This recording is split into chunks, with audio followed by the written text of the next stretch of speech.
내가 울 때 어머니는 주께 기도드리고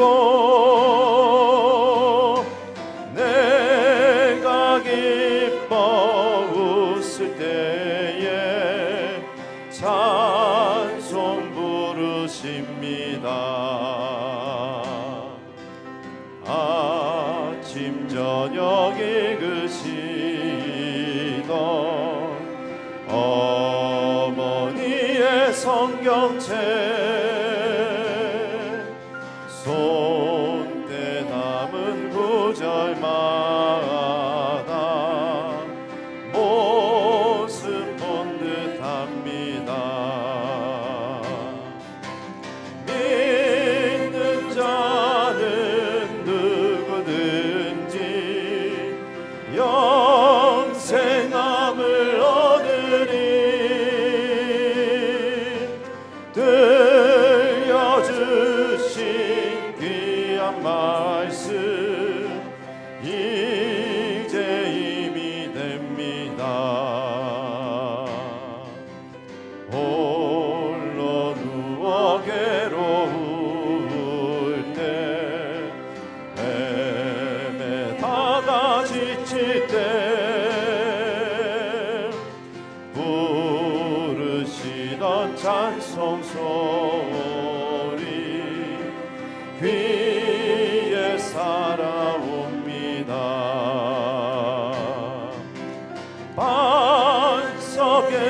반석에서 샘물 나고 황무지에 꽃피니 예수님과 동행하며 두려울 것 없어라. 온유하고 겸손하며 올바르고 굳세게 어머니의 뜻 맡들어 보람 있게 살리라. 풍파많은 세상에서 선한 싸움 싸우다 생명시대 흐르는 곳 길이 함께 살리라.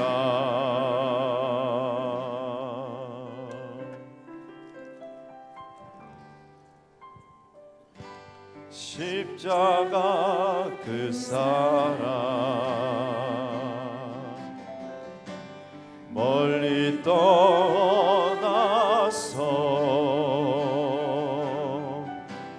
무너진 나의 삶 속에 잊혀진 주네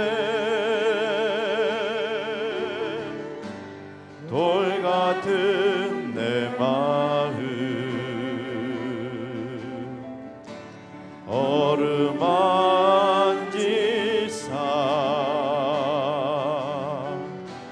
다시 일으켜 세우시네.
지나간 일들을 기억하지 않고 이전에 행한 모든 일 생각지 않으리. 사막의 강물과 길을 내시는 주, 내 안에 새 일 행하실 주만 바라보리라. 주 나를 보아시고 날 붙드시리. 나는 외롭고 정귀한 주님의 자녀라. 주 너를 보아시고 널 붙드시니. 너는 외롭고 존귀한 주의 자녀라. 주 예수 이름 높이여 다 찬양하여라.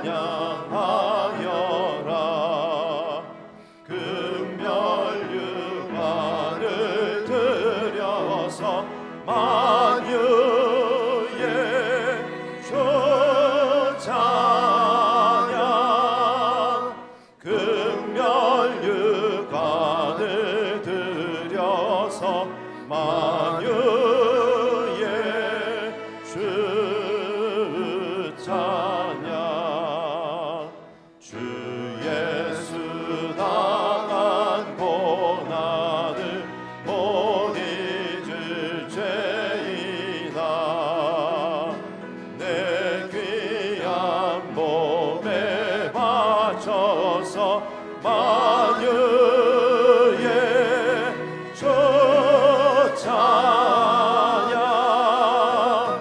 내 귀한 몸에 바쳐서 만유의 주 찬양. 주 믿는 성도 다 함께 주 앞에 엎드려 무궁한 노래 불러서 만유의 주 찬양. 무궁한 노래 불러서 만유의 주 찬양. 하늘과 땅 가득한 찬양의 함성 내 영혼 그날 기다립니다. 온 우주에 가득한 주님의 영광 내 영혼 바라봅니다. 모든 열방 기뻐 주께 달려와 주님께 경배 드리는 그날 이 옷 입은 백성들 목소리 높여 주님께 노래 부르리. 영광 영광 주님 나가신 하나님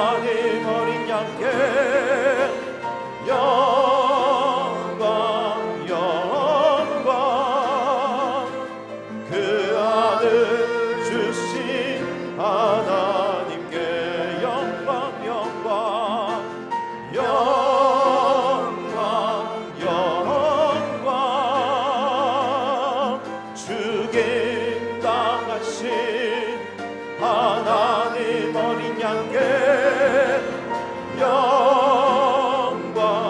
영광 그 아들 주신 하나님께.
만지시며 감싸 주시네.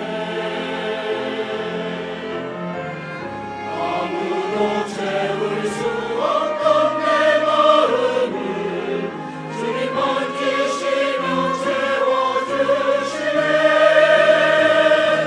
오직 주님이 나의 만족 되시고 오직 주님이 내게 평안 주시네. 내 안에 계시며 나를 살게 하시는 주님만을 나 찬양합니다. 오직 주님이 나의 만족 되시고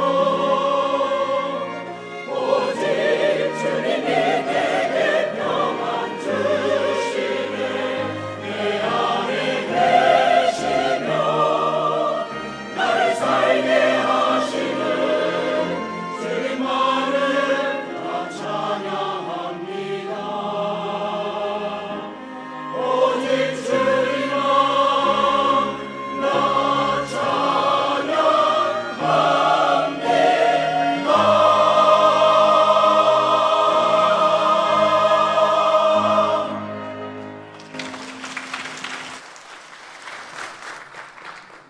감사합니다. 우리 하나님 말씀 사무엘하 23장 1절에서 5절까지는 말씀을 다 함께 찾겠습니다. 우리 계속해서 사무엘하 묵상합니다. 오늘은 23장 1절에서 5절까지 한 절씩 교독합니다. 이런 다윗의 마지막 말이라. 이세 아들 다윗이 말하며 높이 세워진 자 야곱의 하나님께로부터 기름 부음 받은 자 이스라엘의 노래 잘하는 자가 말하노라. 여호와의 영이 나를 통하여 말씀하시며 그의 말씀이 내 혀에 있도다. 이스라엘의 하나님이 말씀하시며 이스라엘의 반석이 내게 이르시기를 사람을 공의로 다스리는 자 하나님을 경외함으로 다스리는 자여 그는 돋는 해의 아침빛 같고 구름 없는 아침 같고 비 내린 후의 광선으로 땅에서 우미 돋는 새풀 같으니라 하시도다. 우리 5절 다 같이 읽습니다. 내 집이 하나님 앞에 같지 아니하냐 하나님이 나와 더불어 영원한 언약을 세우사 만사에 구비하고 견고하게 하셨으니 나의 모든 구원과 나의 모든 소원을 어찌 이루지 아니하시라. 아멘. 누구나 하나님께서 정해 주신 시간대 속에서 인생을 살아갑니다. 그러나 모든 자들이 동일한 열매를 맺으며 사는 것은 아닙니다. 삶의 방향과 내용이 다르기 때문이지요. 사실상 우리가 어떤 종류의 삶을 살아왔느냐에 따라서 인생의 마지막 남길 말이 달라지게 됩니다. 미국이 가장 자랑스러워하는 인물 중에 하나가 스티브 잡스이죠. 이 사람은 전 세계 미디어의 혁명을 가져왔다고 할 정도로 큰 업적을 남겼던 인물입니다. 그는 세계 1위 기업인 애플의 공동 창시자였고 디즈니 애니메이션의 선두주자라고 하는 픽사의 창업자이기도 했습니다. 그랬던 그가 2011년 8월 24일 자신의 CEO직을 사임한다는 발표를 했습니다. 아이러니한 것은 스티브 잡스가 잡을 그만두겠다는 것입니다. 그가 사임하겠다는 뉴스만으로 애플사의 주가가 5%나 폭락했다고 합니다마는 정작 사임을 하면서 그가 남겼던 말은 의외로 담담했습니다. 와야 할 그날이 왔기 때문이다. Unfortunately, that day has come. 나는 원치 않았지만 그날이 왔기 때문이다. 그런 말을 했습니다. 아신 대로 그는 8년째 췌장암을 앓아왔습니다. 그리고 이 사임을 발표하고 나서 정확하게 6주 뒤에 56세의 나이로 세상을 떠나고 말았습니다. 그가 마지막 남긴 말에 대해서 여러 가지 설이 있습니다만은 여러 유튜브에서 이것을 소개하기도 했습니다만은 정확한 것은 침상에서 그의 임종을 지켜본 가족들이 전한 말입니다. 딱 두 마디였다고 하죠. 오 와우.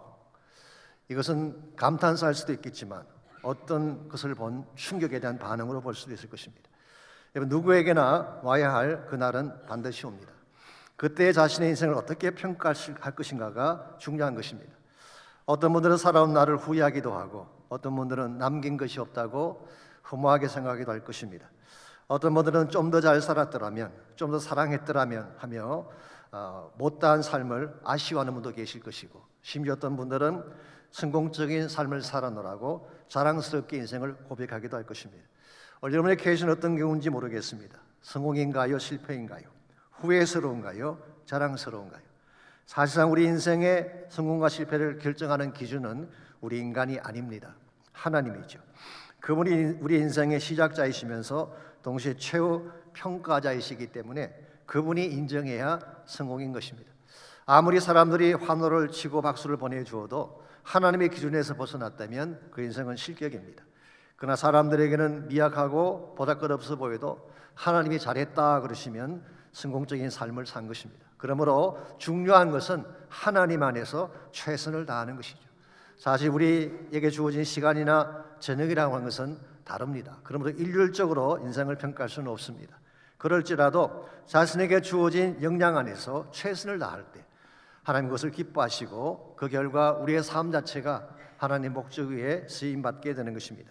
마태복음 25장에 보시면은 예수님께서 친히 말씀해 주신 유명한 달란트 비유가 나오죠.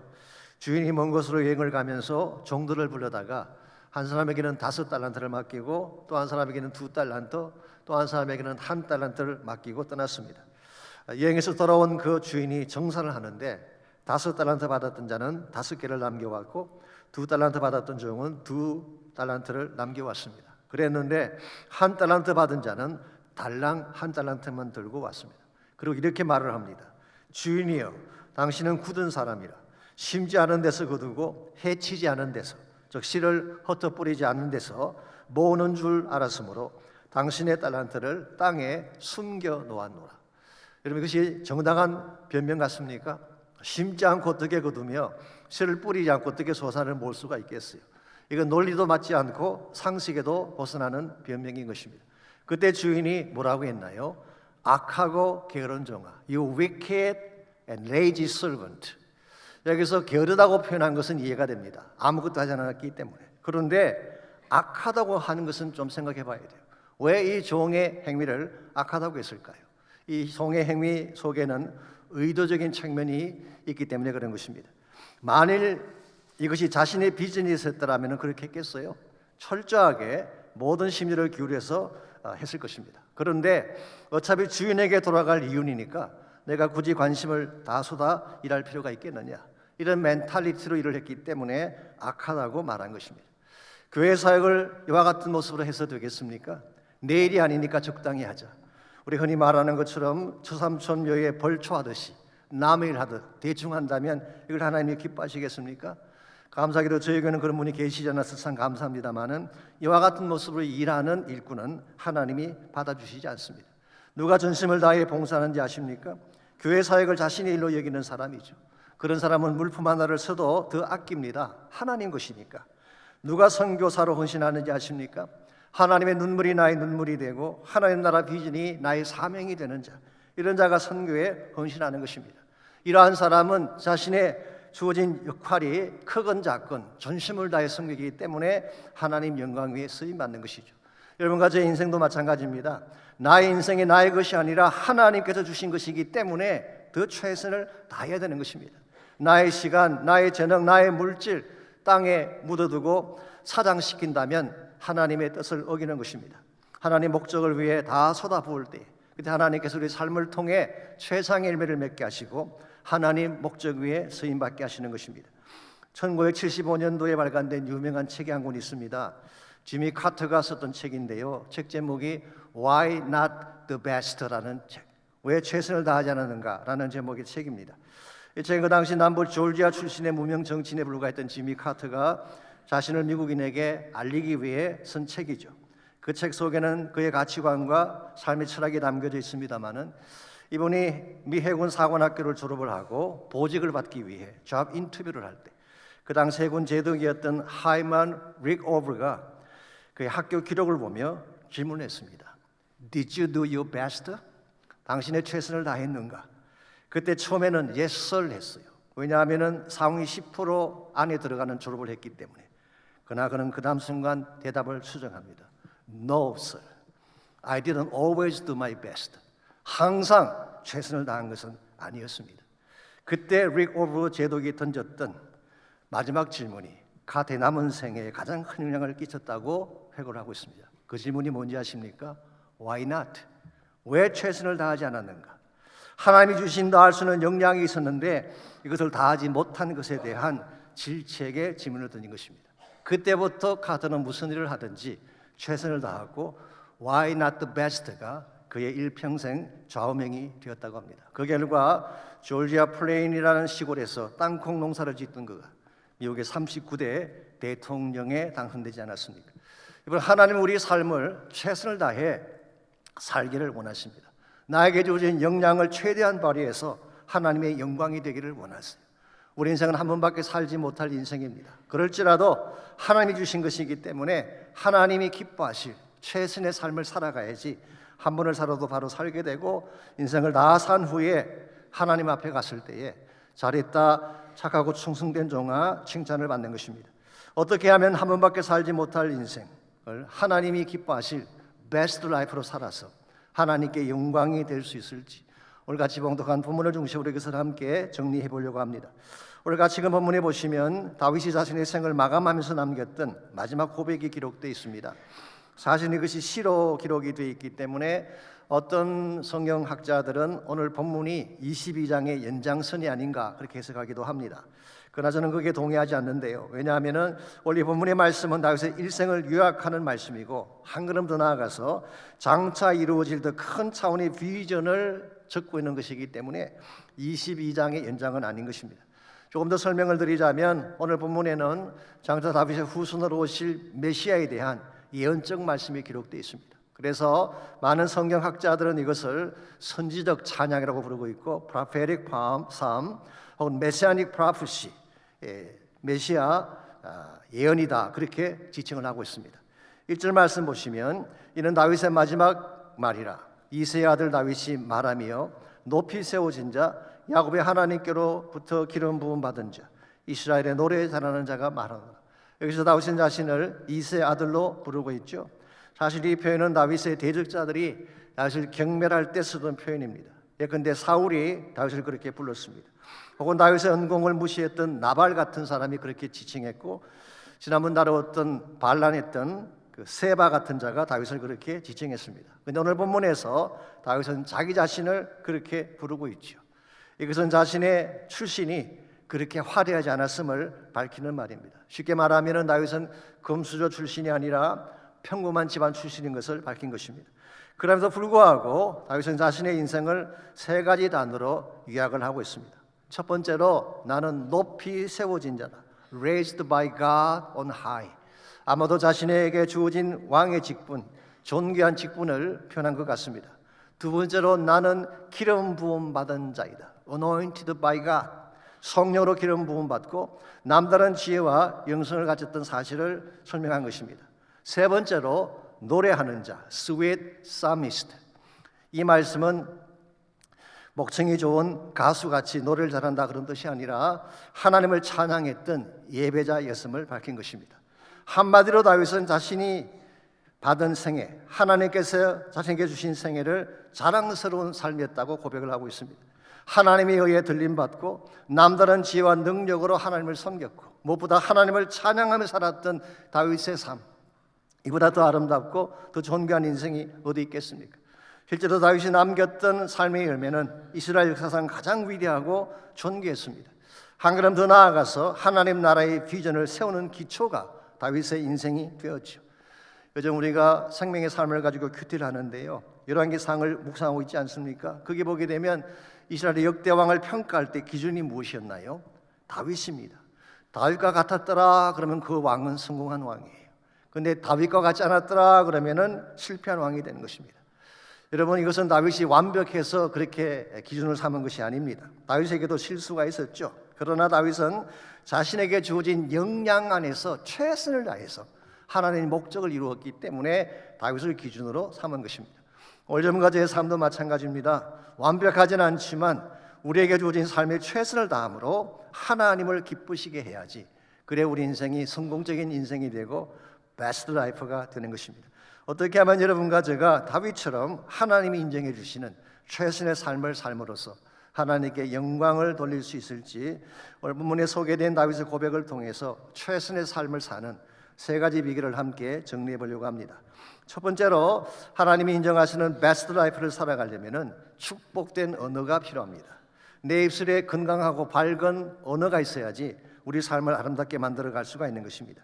2절 말씀 보시기 바랍니다. 다윗은 그의 혀에 무엇을 담고 살았다고 했는지, 여호와의 영이 나를 통하여 말씀하시며 그의 말씀이 내 혀에 있도다.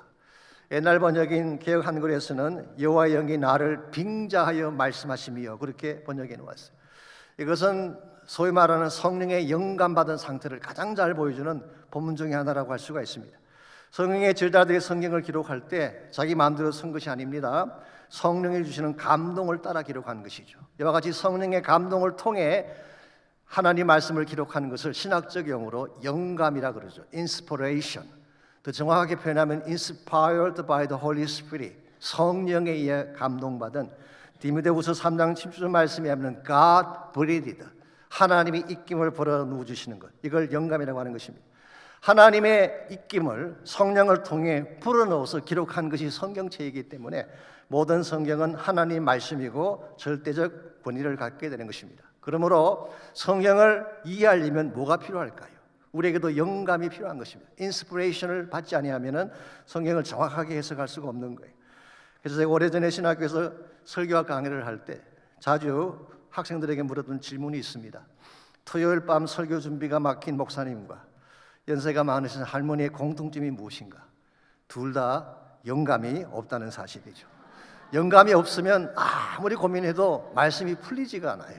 해석이 안 되는 것입니다. 그래서 밤새 고민하다가 설교를 마치지 못하는 케이스가 있죠. 그런데 오늘 본문에 보니까 다윗의 경우는 영감이 있었어요. 성령께서 그에게 임하셨고 성령의 말하게 하심을 따라 말씀했기 때문에 그의 혀에는 무엇이 있다고 했어요?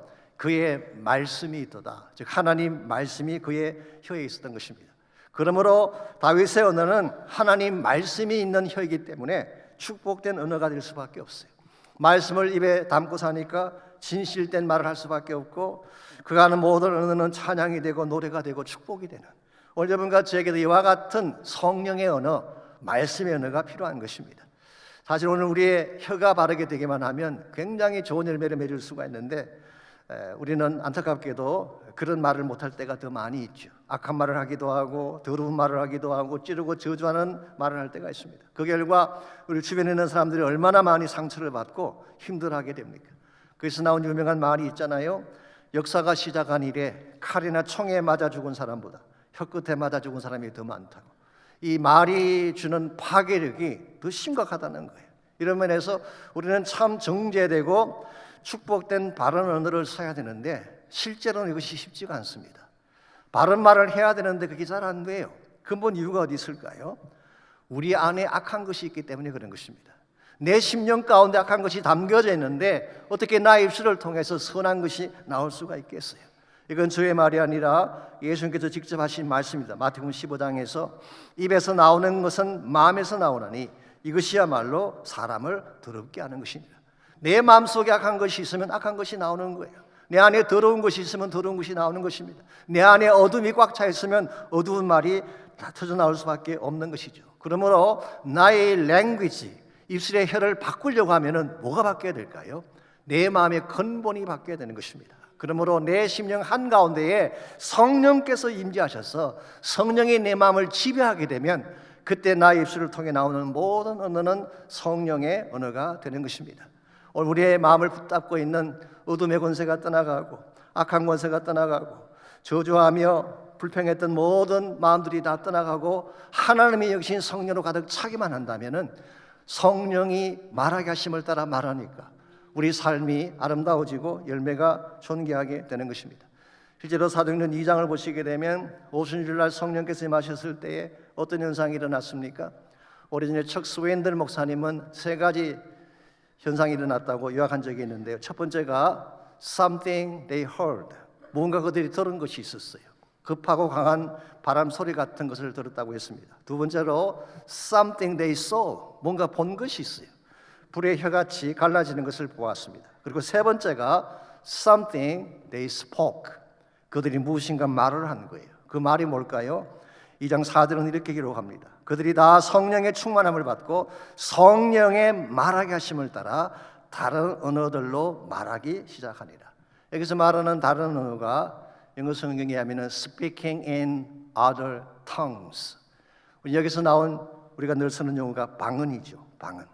물론 방언에 대한 해석은 굉장히 다양하긴 합니다만은 최소한 사도행전 2장에 나오는 방언은 그곳에 모인 모든 자들에게 복음을 듣게 하는 축복의 언어였음에 틀림없습니다. 성경 기록하잖아요. 각국에서 몰려왔던 유대인들이 자기 난곳 방언으로 듣게 되었다. 자기 나라 말로 들었기 때문에 복음을 이해하게 된 것이죠. 이건 굉장히 중요한 사건입니다. 제가 좀 더 구속사적으로 설명을 조금 더 드리자면요, 창세기 11장에 보게 되면 바벨탑 사건이 일어났죠. 하나님을 대적하기 위한 탑을 샀다가 하나님께서 심판하셔서 언어를 흩어버리셨어요. 그 전까지는 모든 우리 인류의 랭귀지 앤 스피치가 하나였어요. 근데 바벨탑 사건으로 랭귀지가 다 흩어지게 된 것입니다. 언어가 흩어지니까 인류 자체가 뿔뿔이 흩어지게 되고, 그때부터 전쟁의 역사가 시작이 된 것입니다. 이와 같이 흩어진 언어 때문에, 나누어진 민족 때문에 투정하며 고통 가운데 살아가던 우리 인류에게 하나님이 다시 회복을 보여주시기 위해 우리 모두에게 보여주신 유명한 사건이 오순절날 성령이 오신 사건이에요. 성령을 통해서, 방언을 통해서 모든 랭귀지를 하나 되게 하심으로 장차 이루어지게 될 구속사의 왕궁을 예표하신 것입니다. 성령께서 임하시게 되면 민족과 민족이 하나 될 수 있어요. 가정과 가정이 하나 되어지고 나눠지고 깨어진 사람들 심령이 하나가 되어서 하나님이 기뻐하는 존귀한 삶을 살게 되는 것입니다. 이런 면에서 오늘 여러분과 저에게도 이 성령이 주시는 언어가 필요합니다. 성령이 이끄는 대로 말할 수만 있다면, 말씀이 나에게 주는 언어대로 말하고 행동할 수만 있다면 얼마나 우리 삶이 존귀하고 아름다워지게 되겠어요. 그러므로 이 시간 여러분과 저의 마음 가운데 성령께서 임재하시도록 기도하시고, 성령이 내 마음을 지배해 주셔서 성령이 다스리는 삶과 언어로 살게 해달라고 기도하시는 시간이 있기를 바랍니다. 그때 우리 삶이 변화가 일어나게 되고 최선이 되어서 하나님께 영광을 돌리게 되는 것입니다. 두 번째로 하나님이 인정하시는 최선의 삶을 살려면 신선한 비전, 프레시한 비전, 바른 꿈을 가져야 되는 것입니다. 오늘 본문에서 다윗의 인생을 자랑스럽게 살 수 있었던 또 하나의 이유는 그에게는 꿈이 있었기 때문입니다. 1차적으로 그는 사무엘에게 기름 부음을 받는 순간 앞으로 바른 지도자가 되어서 이스라엘을 다스린다는 꿈을 갖게 된 것 같습니다. 다윗에게 이것이 있었기 때문에 그가 광야를 쫓겨다니면서도 낙심하지 아니하고 아들람 굴에 갇혀 있으면서도 절망하지 않았던 것입니다. 언젠가 때가 되면 하나님이 그를 세우셔서 영광된 지도자로 쓰임 받는다는 꿈, 소망이 있었기 때문이죠. 그런데 다윗이 가졌던 꿈은 거기서 멈추지 않습니다. 한 걸음 더 나아가서 장차 미래에 등장할 완전한 통치자에 대한 꿈을 다윗은 가지고 있었어요. 아마도 하나님께서 성령을 통해 이것을 미리 보여주신 것 같습니다. 3절입니다. 이스라엘 하나님이 말씀하시며 이스라엘 반석이 내게 이르시기를 사람을 공의로 다스리는 자, 하나님을 경외함으로 다스리는 자여. 여기 공의로 다스리는 자가 나오고 경외함으로 다스리는 자가 나오는데 이것은 다윗 자신을 지칭하는 말이 아닙니다. 여기서 약간의 쉬프트가 이루어진 것입니다. 지금 다윗 본인에 대한 이야기를 하다가 그래서 약간 쉬프트가 이루어지면서 다윗의 후손으로 오실 메시아를 소개를 하고 있습니다. 그래서 다윗은 지금 예언적인 차원에서 자기 뒤에 올 메시아에 대한 비전을 미리 보고 오늘 본문을 적고 있는 것입니다. 4절을 보시게 되면 그는 돋는 해의 아침빛 같고 구름 없는 아침 같고 비 내린 후에 광선으로 땅에서 우미 돋는 새풀 같으니라 하시니라. 그래서 근원이라고 했기 때문에 여기에 소개된 모든 내용이 메시아 그분 자체의 성품을 의미하는 것이다, 그렇게 해석할 수도 있을 것입니다만은 히브리 원문에는 사실 근원이라는 단어가 없습니다. 그래서 메시아 자체의 성품의 특징을 묘사한다기보다는 메시아께서 오시면 이루어지게 될 축복의 특징을 소개한다고 보는 것이 더 맞습니다. 그래서 메시아께서 오시면 어떤 역할을 하실까? 메시아가 오시면 하실 세 가지 중요한 역할이 오늘 4절 하반부에 소개가 되어 있는 것입니다. 첫 번째로 뭡니까? 돋는 해의 아침빛 같은 역할. 영어 성경 보시면 The first light of daybreak. 이 밤이 지나고 새벽을 깰 때에 주어지는 첫 번째 빛. 이게 메시아가 오시면 일어날 사건이라는 거예요. 예수님께서 오시게 되면은 밤이 떠나가게 됩니다. 그리고 저주와 고통의 시간이 끝나고 데이브레이크, 새벽이 찾아오는, 이게 메시아께서 오시면 첫 번째 일입니다. 두 번째는 구름 없는 아침이 된다. Morning without cloud. 이것은 밝고 빛난 삶을 말하는 것입니다. No depression, no sadness. 슬픔이나 탄식이나 우울증이 다 떠나가고 밝고 맑은 삶. 그리고 세 번째로 비 내린 후 땅에서 돋아나는 새풀같이 되리라. 사실 이스라엘 지역에는 비가 오지 않으면 땅이 메마르잖아요. 그냥 허옇게 메말라가는데 그게 비가 쏟아지게 되면 비 온 후에 파릇파릇한 새싹이 돋아나죠. 메시아께서 오시면 이런 사역을 하신다는 거예요. 예수님께서 오시게 되면 오시는 순간 밤의 시간은 떠나가게 되고 우리의 삶은 어두움과 탄식이 없는 밝고 빛난 삶이 주어지게 되고 우리의 삶은 마치 비 내린 후에 새싹처럼 푸르고 푸른 삶이 되어서 하나님의 영광이 될 것을 소개하고 있는 것입니다. 다윗은 이 꿈을 가지고 있었어요. 물론 자기 당대에 이 꿈의 실현을 보지는 못했지만 다윗의 마음속에는 이와 같은 삶의 디렉션을 가지고 있었기 때문에 그는 하나님께 쓰임받는 것이 가능했던 것입니다. 그래서 다윗은 자기도 이런 통치자가 되기를 원했고 결과적으로 그의 후손인 예수님을 통해서 이 사건이 성취가 된 것입니다. 여러분과 저에게도 동일한 종류의 꿈이 필요합니다. 단순히 땅에서 잘 먹고 잘 사는 꿈이 아니라 예수님과 같이 이 땅에 빛을 비추는 꿈이죠. 어둠 가운데 있는 사람들에게 밝은 생명을 전가하는 꿈이죠. 마치 메말라 비틀어진 삶의 심령 가운데에 생기를 심어주고 그들이 다시 푸른 꽃과 같이 피어날 수 있도록 도와주는 삶, 이게 바로 메시아닉 미니스트리이고 여러분과 제가 가져야 될 우리 삶의 방향이며 비전이라고 할 수가 있습니다. 이런 삶을 살아갈 때, 이와 같은 프레시한 꿈을 가지고 살아갈 때에 하나님 여러분을 통해 메시아가 하시는 놀라운 일들을 감당케 하시고 결과적으로 가장 아름다운 열매가 있는 삶을 주시는 것입니다. 요즘 야구 시즌이 되어서 LA 다저스가 굉장히 뜨고 있죠. 오타니 쇼헤이라고 하는 아주 훌륭한 선수 한 명이 들어오면서 굉장히 인기가 지금 높아지고 있습니다만은 오래전에 LA 타임즈에서 이런 제목의 기사 하나가 소개된 적이 있습니다. 진정한 인생의 구원 투수, Real Life Relief라고 하는 제목의 기사가 뜬 적이 있습니다.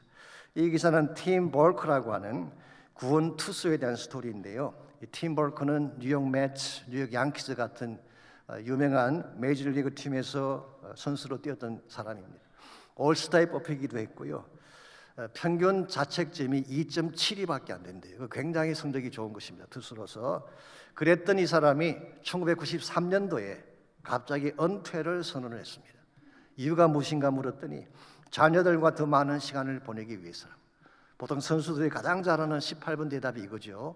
가족과 시간을 더 많이 보내기 위해. 그런데 팀 볼크의 경우는 좀 다른 케이스였습니다.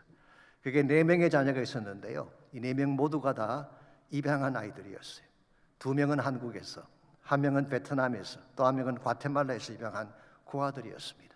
더구나 이 4아이는 모든 것이 정상이 아닌 장애자들이었습니다.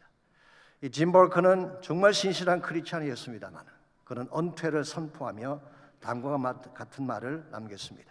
수백만 불의 연봉보다 더 소중한 것이 저 어린 생명들입니다. 저는 더 이상 돈을 위한 구원 투수가 되기보다 생명을 위한 구원 투수가 되기를 원합니다. 생명을 위한 구원 투수, 참 멋지지 않습니까? 여러분 인생을 그렇게 살아야 돼요. 돈 벌기 위해 사는 인생이 아니라 생명을 구원하기 위한 구원 투수가 된다는 것. 이게 진정한 차원의 비저너리의 삶이라고 저는 생각을 합니다. 하나님 나라의 비전에 동참을 해서 정말 생명을 구원하고 빛을 전가하고 하나님의 거룩한 열매를 맺기 위해 달려가는 인생. 이게 하나님이 쓰시는 인생이고 이 삶을 통해서 하나님의 영광을 받으시는 것입니다.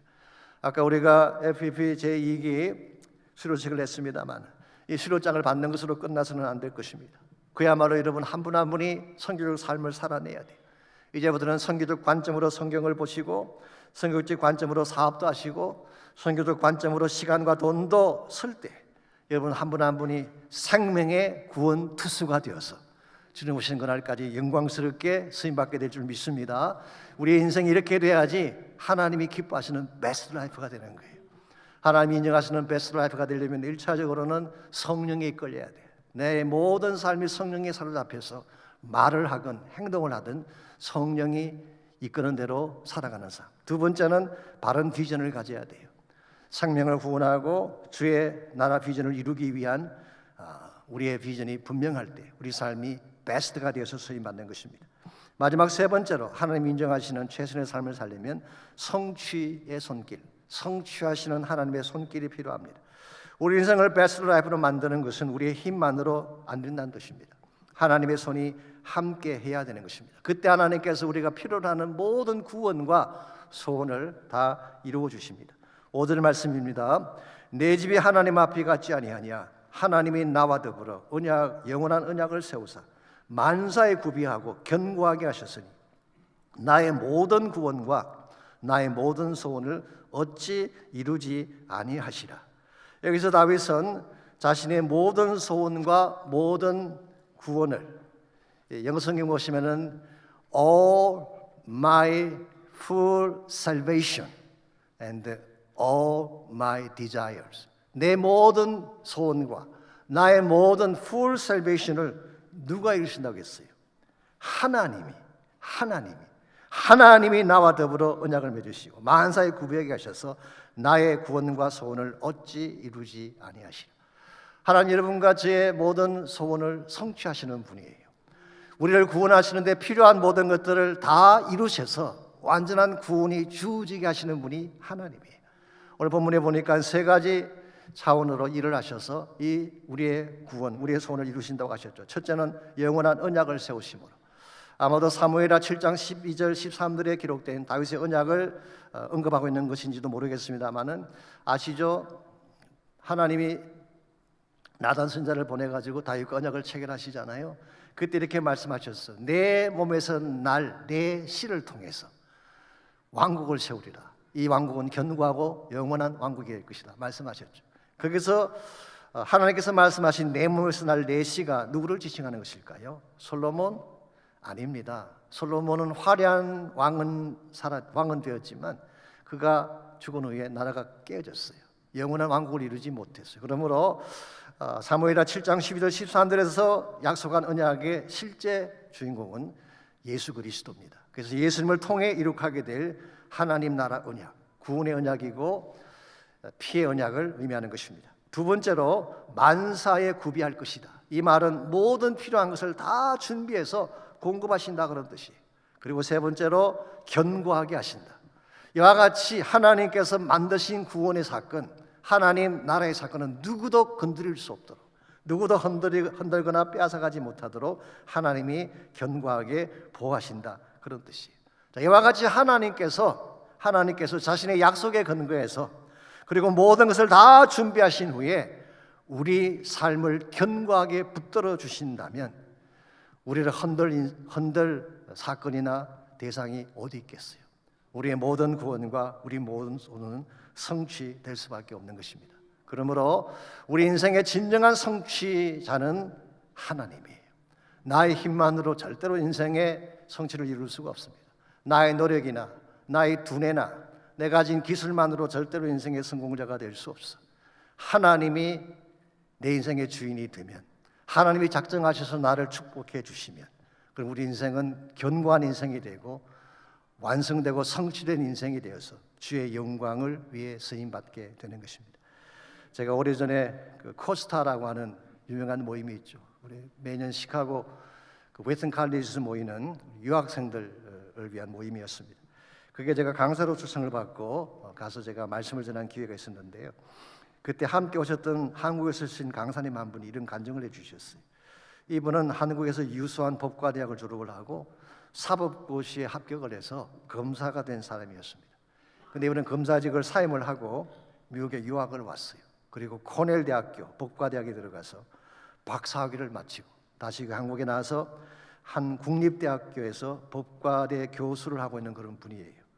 이 정도면 제법 잘 나가는 인생 아닌가요? 누가 봐도 부러워할 만한 성공적인 인생이죠. 근데 이분이 자신의 이 성공에 대한 이유를 이렇게 재밌게 설명해 주셨어요. 내가 어떻게 이 자리까지 오게 됐는가, 성공하게 된 그 이유를 설명해 주시는데 이런 내용입니다. 이분이 중학교 2학년 때 연극을 했는데 그 연극 제목이 다윗과 골리앗이었어요. 본인은 다윗의 역할을 맡게 되고 덩치가 큰 자기 친구가 골리앗의 역할을 맡게 됐는데 연극이 시작되면 스폰지로 만든 돌멩이를 던져서 골리앗의 이마를 탁 치는 것입니다. 한 가지 문제가 있어요. 이분은 운동신경이 전혀 없는 사람, 하여튼 스포츠라고는 아무것도 하는 것이 없는 사람. 그래서 아무리 연습을 많이 해도 돌멩이가 똑바로 가지 않는 것입니다. 그래서 고민을 하다가 연극이 시작하기 직전에 자기 친구 골리앗을 찾아가서 부탁을 했습니다. 내가 아무리 연습을 해도 안 되니 한 가지 부탁을 하자. 내가 볼을 던지면 어디로 던지든 상관하지 않고 무조건 넘어져라. 너 쪽으로 오든 오지 않든 상관하지 말고 무조건 넘어져라. 관중들은 멀리서 보니까 잘 알아차리지 못할 거야. 그렇게 약속을 하고 연극의 막이 시작됐습니다. 이제 자기 순서가 와서 돌을 돌려서 던졌는데요. 놀랍게도 정확하게 골리앗의 이마에 가서 딱 맞는 것입니다. 이 신기한 일이 아닐 수가 없어요. 그 순간 이분이 크게 깨달은 것이 하나 있었다고 이야기했어요.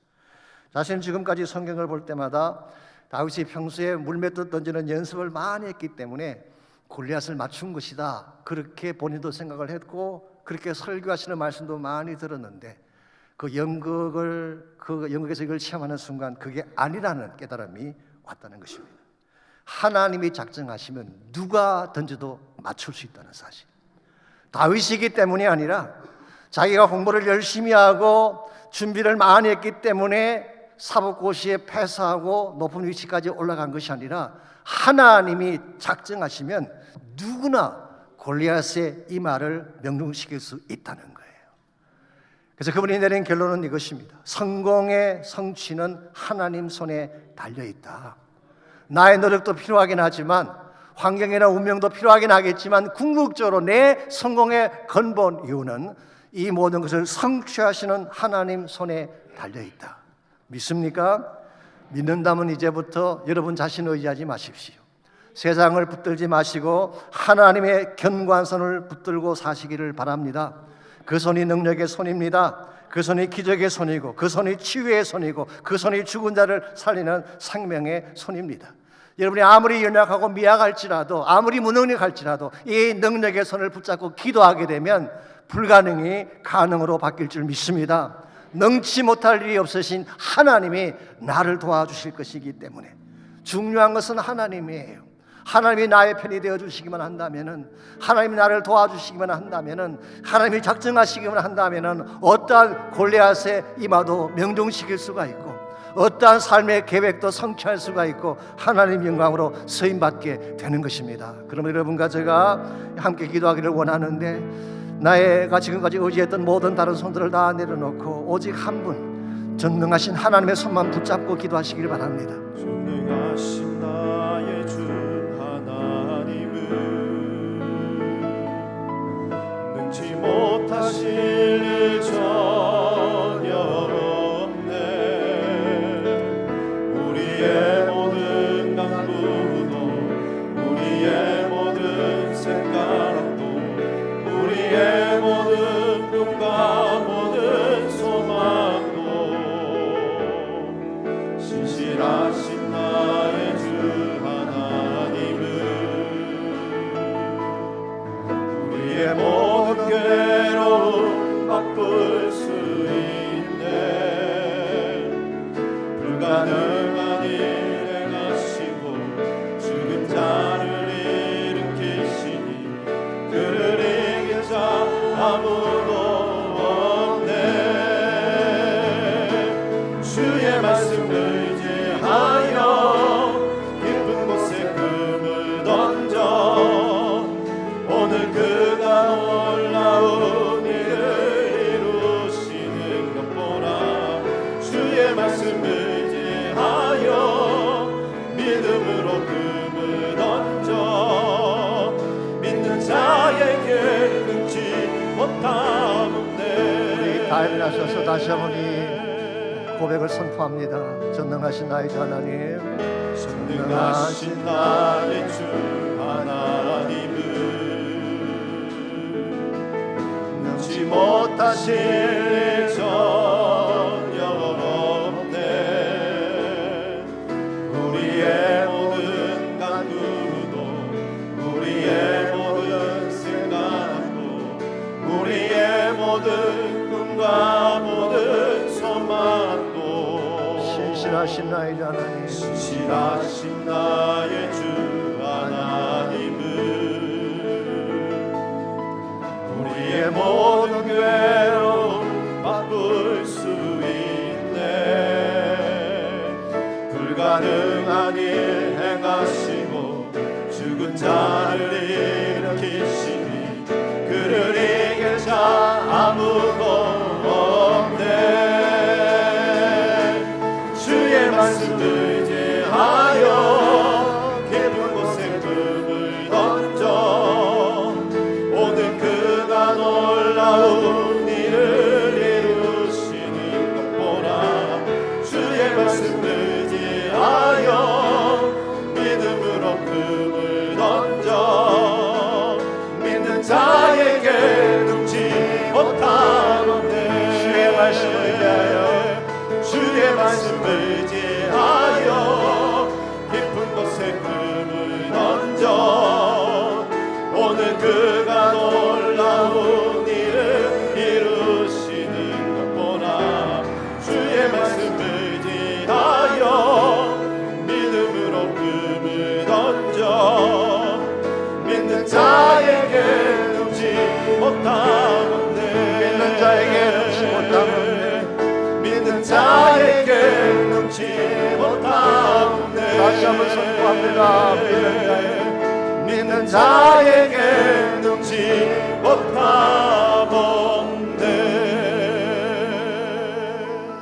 전능하신 하나님이 우리 하나님 되심을 감사합니다. 불가능을 가능케 하시고 죽은 자를 살리시며 닫힌 문을 여시며 메마른 우리 인생 가운데 생수의 강을 흐르게 하실 그 하나님이 우리의 하나님 되셔서 세상 바라보지 않고 자신의 능력 의뢰하지 아니하고 이 전능하신 주의 능력의 손을 붙잡고 달려감으로 말미암아 우리 인생이 하나님 앞에 최선이 되게 하시고 하나님 나라 영광이 되게 하시고 주의 나라 비전을 감당해드린 데 쓰임받는 존귀한 인생 되도록 은총을 베풀어 주시옵소서. 이제는 우리 구주 예수 그리스도의 은혜와 하나님 아버지의 무한하신 사랑과 성령님의 충만한 임재하심이 예배를 마치고 돌아가는 모든 성도 한 분 한 분에게 그들의 가정과 삶의 터전과 자녀들과 자손들 위해 이제로부터 항상 함께 하시기를 살아계신 예수님의 이름으로 간절히 축원하옵나이다.